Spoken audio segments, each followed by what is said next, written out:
Hello class, this is Chris Ward. I am submitting my Women Who Changed the Heart of the City video about the woman that I admire the most from the book. And actually the one that I chose, I read the book and went through all the stories of the women, and the one that I picked was actually the very first one. And it's interesting because this story isn't necessarily about a woman, necessarily. It's about her husband, who started the inner city missions. And they talk a lot about him, but a huge part of his story is his life with his wife. Her name is, before she was married, Frances Hartridge, and her name was Frances Nasmith after she married David. One of the most interesting things came in the first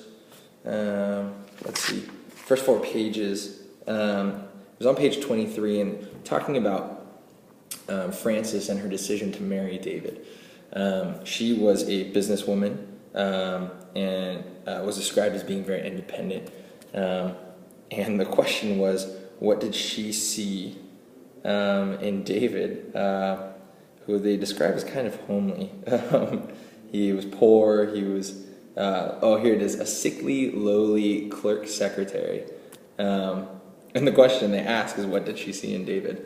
And they don't outright answer the question, but you can tell by their lives together that she saw Jesus in him. She cared more about living a life of sacrifice for God and for others than she did about her own comfort, achieving her own purposes in life, getting her own financial gain or wealth, or doing what was right in her own eyes maybe. But that she saw Jesus and this man who was pursuing hard after the poor and the broken, and she decided to marry him. And I thought that was a great moment of faith, even. I'm about to get married. I get married in 8 days, actually. And just my process with my wife was a little bit, wife-to-be was a little bit different. She approached me and notified me that she wanted to date me, which is pretty cool. But there's a lot that goes into deciding if you're going to start dating someone or pursuing or courtship, if that was what was happening here. And normally you'd look for someone who's attractive and appealing and wealthy and who can take care of you or whatever. And in reality, Frances just had completely different lenses.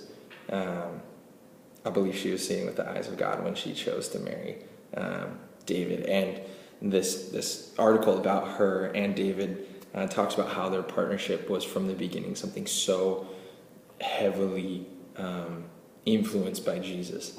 It was so purposeful in his plan for their lives that they would marry, and they ended up having a great partnership together. So that's really encouraging. And along those same lines, because I'm getting married in 8 days, this is the story that I picked because most of the things had to do with marriage and what it looks like to do ministry and live life with your lifelong partner, your counterpart. And so continuing in the marriage vein,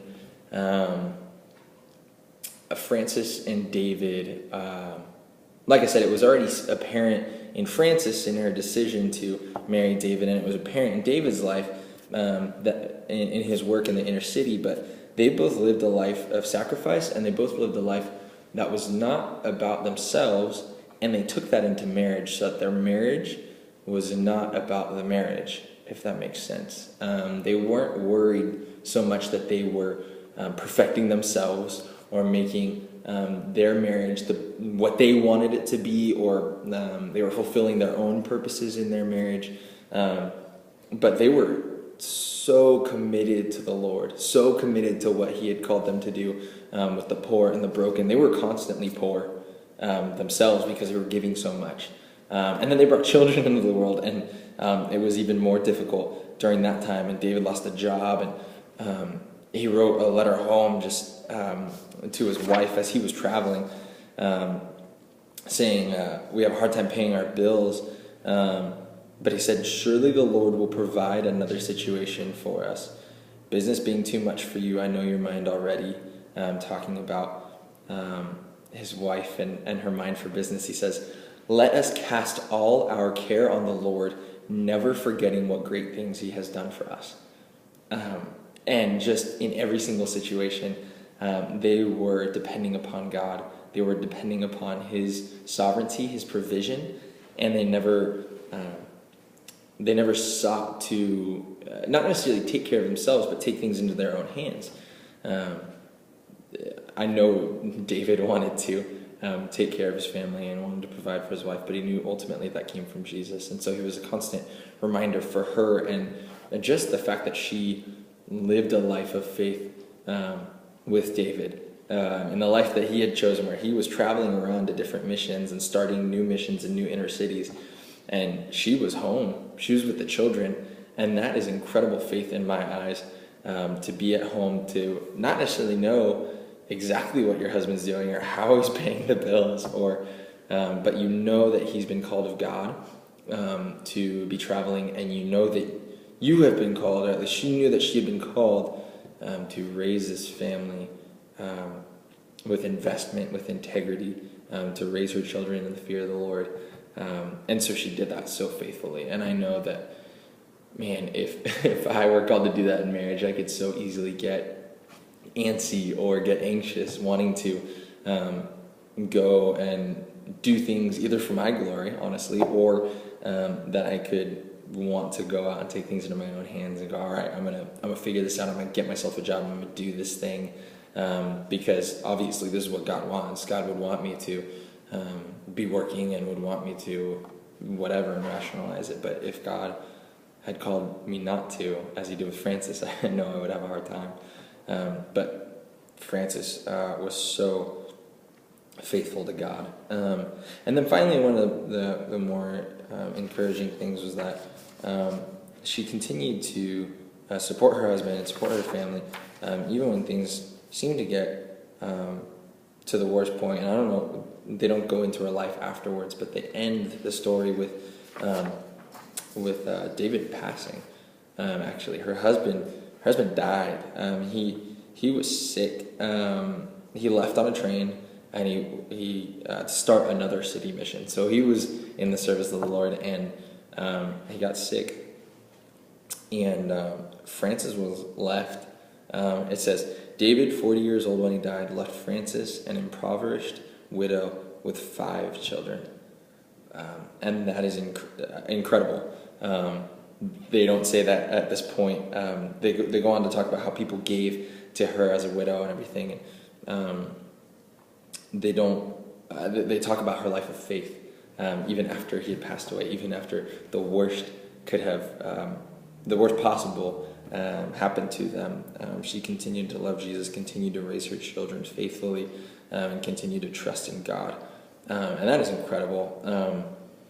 And once again, I think for me, getting married in I'm going to say it again, 8 days, not that I'm counting, I am so encouraged by this woman who kept her eyes fixed on Jesus and let that dominate one of the biggest decisions in her life, who she was going to marry, and knew always that Jesus would provide, and if she followed hard after Christ, he would be her provision.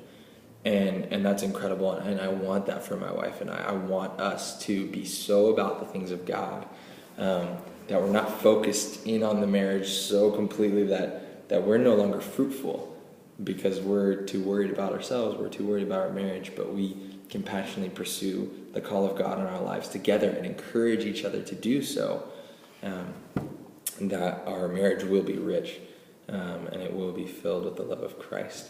So that's the woman I found most encouraging, Frances Nasmith, in the life that she lived with her husband David, and I found it extremely helpful for me and this current life stage that I'm in, and what it looks like to live a life of sacrifice and service for my spouse, and then how to continue to do that for the things that God has called me to.